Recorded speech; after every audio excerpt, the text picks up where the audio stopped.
We've got some 5 Vols to watch for the South Carolina game as we give you a preview. Tennessee, South Carolina. It'll be the dark mode, so 5 Vols to watch.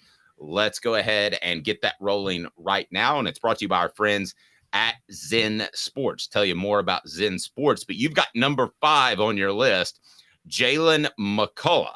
Jalen McCullough is a guy that you feel like there's another gear for him, but he hasn't quite hit it yet. Why is he one of the Vols to watch? Well, he's the anchor of the secondary this year as the veteran leader. And look, the secondary has not been tested yet. And the secondary was basically air when they played South Carolina last year. And so if they're going to show any improvement on that, it's going to have to be Jalen McCullough. And so Jalen McCullough is going to have to be the anchor. I'm a believer in Wesley Walker. I know there's hype behind Nico Slaughter, but I think Jalen McCullough is the guy that's going to have to be the glue guy for the secondary in this game. And so that's why he's the main guy. I would completely agree with that. Then next on your list, you've got Brew McCoy. Completely agree with this. If there's one guy that can help Tennessee get out of an okay day throwing by Joe Milton, it's Brew McCoy, because here's a guy that you can throw it up to him more times than not. He's going to win the battle physically against his defender. So Brew McCoy at number 4 before we get to, look, scroll. But number 4, you got Brew McCoy. Yeah, and outside of last week, and we're going to get to last week, South Carolina, as I'm going to explain here, they have a transcendently bad pass defense. It's terrible. And they have mostly struggled against bigger receivers, tight ends, Kobe Paysour for North Carolina, Marcus Rosemy-Jackson for Georgia. So Brew McCoy is that physical receiver. He may not get you 150 yards, but you're right. He's always going to be there to make a play. And I don't think South Carolina can cover it. Yep. Before we get to the guy who's named after an animal, we remind you that our 5 players to watch is brought to you by Zen Sports. Zen Sports, the new sports book in Tennessee, revolutionizing the way you earn sports betting rewards. That means no more deposit bonuses that turn into deposit nightmares. On Zen Sports, what you see is what you get. And with their cash rewards program, you get a lot of cash. For a welcome bonus, earn an unlimited 5% back on your betting volume for your first 15 days when you sign up with the promo code HOOKED. That's right. Hooked, unlimited 5% cash back. Keep betting, keep earning with up to 3% cash back on your betting volume every month after that. Refer friends to earn a percentage of their betting volume as cash rewards. Too, Zen Sports bringing the cash back to Tennessee. If you bet big on sports, you want to be betting on Zen Sports. Zen Sports betting just got better. Gambling problem, call 1-800-889-9789. Must be 21 and over to bet in Tennessee. And number 3, look, a squirrel. I love saying that. That's my favorite joke. Yes, squirrel wide is very important. However, I would say that Brew McCoy more important in this game. You have squirrel at 3, Brew at 4. The reason I have Brew at 4 is because I think he's going to be a really tough matchup for South Carolina's secondary, which is horrible. I don't know physically that they have a guy that can match up with Brew McCoy, or for that matter, to your point at number 3, Squirrel White.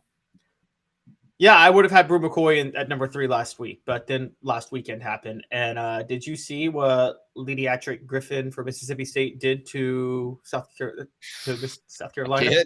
I did. That was a Kelly Washington performance, if I've ever seen one. Yeah, remind us, for those that didn't see South Carolina last week, and I certainly understand if you don't go out of your way to watch the Gamecocks. Just kidding, our South Carolina fans. But what did you see last week out of state? So Griffin had 10 catches for 256 yards, guys. He's 5'10", and he's a speedster, runs a 4.3 40. Who on Tennessee is under 6 feet and a speedster at wide receiver? I think I know the name. I think I do. Who is that? This guy named Squirrel White. There you go. He's pretty fast. By the way, Joe Milton is number 2. We talked a lot about him. Some message board posters questioning if he's more tight as a starter than he was playing loose. Because I want to address that real quick. It's real easy to play loose in mop-up duty when you're playing somebody absolutely horrible, as Tennessee was last year when Joe Milton came into the game. So I don't know that I would easily draw that conclusion that, hey, he's playing tight just because he's a starter. I don't think that's an issue. Caleb, you have him at number 2 on 5 balls to watch. I don't know. I see him play. I feel like I do see him play tight sometimes, but that's why I want him to get involved. I think he needs to get involved more in the run game. I think if Joe Milton runs some, takes a couple of hits, I think it kind of, this is weird to say, Dave, you could tell me, but I think in football, if you're tight, particularly at quarterback, sometimes taking a hit is exactly what you need to kind of loosen up, and I've heard quarterbacks say that in the past. I know Peyton Manning, when he came off of his neck injuries or neck surgeries and got to Denver, he played all 4 preseason games. And they were like, why are you playing all 4? He's like, I got to get hit. I got to get hit just so I can feel looser when I'm playing once the regular season happens. And yep. I think so that's why he needs to run so he can get hit, which will loosen him up. I want to get to something that Rocky Top Tom is saying before we get to our number 1 ball to watch. And this one may surprise you a little bit, but I think it makes a lot of sense. James Pierce Jr. And I think this is kind of a collective selection from you as well, Caleb. It's the pass rushers who need to show up, and he's the most elite one of the group. So don't want to put words in your mouth, but it feels a little bit like a collective, hey, pass rushers, freaking do something. That's exactly what it is. The last Florida screen for the pass rushers to show up, they didn't do it. Last year, Tennessee lost to South Carolina. A big reason, yes, we know the Jeremy Banks thing, but the pass rushers just had an off night that night. They weren't, you said it the night of, Dave, and you were right. Byron Young was not playing with his hair on fire the way he usually does in games. And they have to play with their hair on fire in this one. This game, if they don't get 7 sacks in this one, I'm serious. If they don't, if Spencer Rattler's not on the ground all the time, I'm going to start calling for some of the edge rusher scholarships to be revoked, because this is such an easy game for them. This game is made for them. It's like not sacking Justin Fields, okay? If you're an NFL team, which I don't know if you guys noticed, Justin Fields is getting sacked a lot. This game is made. Now, this, before we get to 5 Gamecocks to watch, this entire Carolina conversation reminds me so much of last year. This, according to Rocky Top Tom, we're overlooking an opponent who wants to eat our lunch so bad. It does kind of feel like that. But I think that the off-field issues were big for Tennessee. Now you have a bit of quarterback issues and you have some other issues, but we didn't know about, I think the conversation leading into South Carolina last year was appropriate because we didn't know about the James Banks issue leading into that. Jeremy Banks, excuse me, James Banks, yes, he's a receiver. But Jeremy, we didn't know about that issue leading in. This year, I think, yes, you should be slightly more worried heading into the game about South Carolina this year than last year, even though the Vols lost one side of the fair in Columbia. Does that make sense leading into the game? Because we didn't know about the Jeremy Banks situation. There were 3 things last year. We didn't know about the Jeremy Banks situation. They were overlooking South Carolina because we're all forgetting how bad South Carolina was heading into that moment. At the same time, Tennessee, there was a couple of things on the psyche of Tennessee in this game, which is that they had a lot more confidence about themselves than they probably have right now. I'm just going to be honest. They had every reason to believe they were amazing when they were going into South Carolina. And this was the big one. You forget this. I don't know if you forget this, but people forget this. The day of the South Carolina game, there were about 3 games that involved college football playoff teams that Tennessee was eyeing because they wanted to get to the playoff. And all those games were close. You don't think those players were watching all of those games intently before they kicked off that night? Sure, I'm sure they were. Yeah. Yeah. All right. That's not going to be a factor in September. Caleb said it. 7 sacks or he shaves his eyebrows. I'm not Josh Dobbs. I'm not shaving my eyebrows. Okay. So. Okay. All right. Let's get to the 5 players that you need to know from South Carolina to keep an eye on. So start me off at number 5. Who you got? All right, we're looking at Debo Williams, not Debo Samuel. Debo Williams, a linebacker. I love South that Carolina. guy. Can I tell you a quick story about Debo Samuels? Sure. Interviewed him at SEC Media Days, and he said that he was named after the character on Friday, which is all about smoking pot all day. And I said, well, I mean, you're just 20. When did you first see that movie? And he goes, oh, I used to watch it with my dad all the time when I was like 10 years old. Like, okay. It's a legendary movie. It is a legendary movie. About smoking the weed the whole time.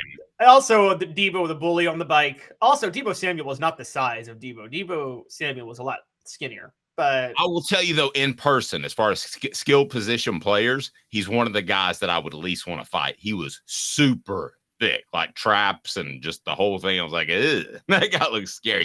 Debo Williams, super not thick. Dave's got a crush. Debo Williams, that guy, a linebacker, but he was short too. So Debo Williams at linebacker, they just haven't been good in pass defense, but pretty good in run defense. And let me point out how bad they are before you talk Debo about how bad they are at pass defense.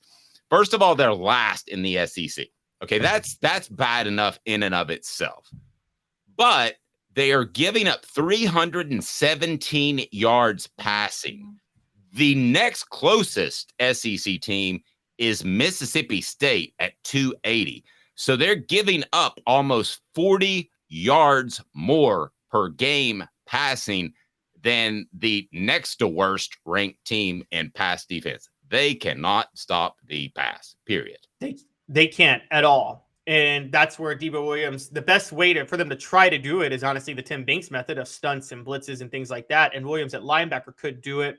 He's got 3.5 tackles for loss, 31 tackles, 20 solo tackles, which is pretty impressive. So he's kind of their anchor on the defense. So if they're going to do anything, he's going to have to make a lot of plays. All right. Who you got number 4, Caleb, as we break down the 5 Gamecocks to watch? Number 4 is Trey Knox. He's the tight end. Now, Trey Knox had 4 catches for 53 yards and a touchdown last week. He should have been involved in the passing game before then because he only has 113 yards on the year, but South Carolina has Dowell Loggins as offensive coordinator, so it probably took him like studying film for like 2 years to realize, oh man, maybe I should use the tight end Trey Knox. He's good. Oh, is that a new, hey, everybody, is that a new Caleb voice? Can we compare that to the pompous Caleb voice? I'm sorry. Dowell Loggins is like literally didn't realize that he could use a tight end. I'm sure he just learned that you're allowed to throw to the tight end last week. Sorry, guys. Y'all know I'm a Dowell Loggins hater. My Titans anger will just rub off. But Dowell Loggins did not use him until last week. He's going to use him more this week. Tennessee has questions in the secondary, particularly with Keenan Peely, who is a coverage linebacker. Him out, you have to question what the tight end will do. And Trey Knox is from Murfreesboro, so you know that they're going to want him to go off. Exactly. So they're going to work and get him because he's from an hour and a half from Knoxville. And his last name is Knox. Well, that's true. By the way, Lane Kiffin's named after Lane Kiffin's son. Yeah, Lane Kiffin's son's first name is Knox, but that had nothing to do with Knoxville. I still remember Mike Hamilton. It was a Brad and Angelina reference because they named one of their kids Knox. Yeah, and I still remember Mike Hamilton asking him, so do you really believe the Knox name had nothing to do with Knoxville? And he goes, come on, Dave, really? Of course it did, which is why I think Lane Kiffin would still be at Tennessee had not the one school come calling. But that's a whole different story. He wanted to see his wife back on the beach at the time, and who wouldn't? That's right. Any relation to Kenny Loggins, who, by the way, is the all-time best soundtrack guy for movies. Kenny Loggins. Every yeah. He had Playing with the Boys. He had Danger Zone. He had name some others on there on the message board. He had them all. Okay, who's up next, Caleb? Where are we? I've lost track. All right, we're at number 3, and we're going. And this is somewhat collective because it's the defensive tackles because Tennessee has massive questions on the interior of their offensive line. But Alex Huntley is the main defensive tackle. He has 3 sacks on the year. No, I'm sorry. He has 2 sacks on the year. TJ Sanders leads the team in sacks. He's had 1 each of the past 3 games and has been the best defensive tackle. However, Shane Beamer never understands the concept of putting his best players on the field at a time because that's always been Shane Beamer's like, hey, if you're the best player, you're going to be second on the depth chart. That's his coaching philosophy. But so TJ Sanders couldn't make the list because Shane Beamer won't use him. Tonka Hemingway, another defensive tackle. He was the all SEC lineman to start the year, but he hasn't been as productive yet. So I'm going to go Alex Huntley, who is starting and has been the most productive of the starters. Kenny Loggins, Footloose, I'm all right, Caddyshack. All right, I got to tell you this quick Kenny Loggins story. I don't want to hear a Kenny Loggins story. Did you ever watch Half Baked?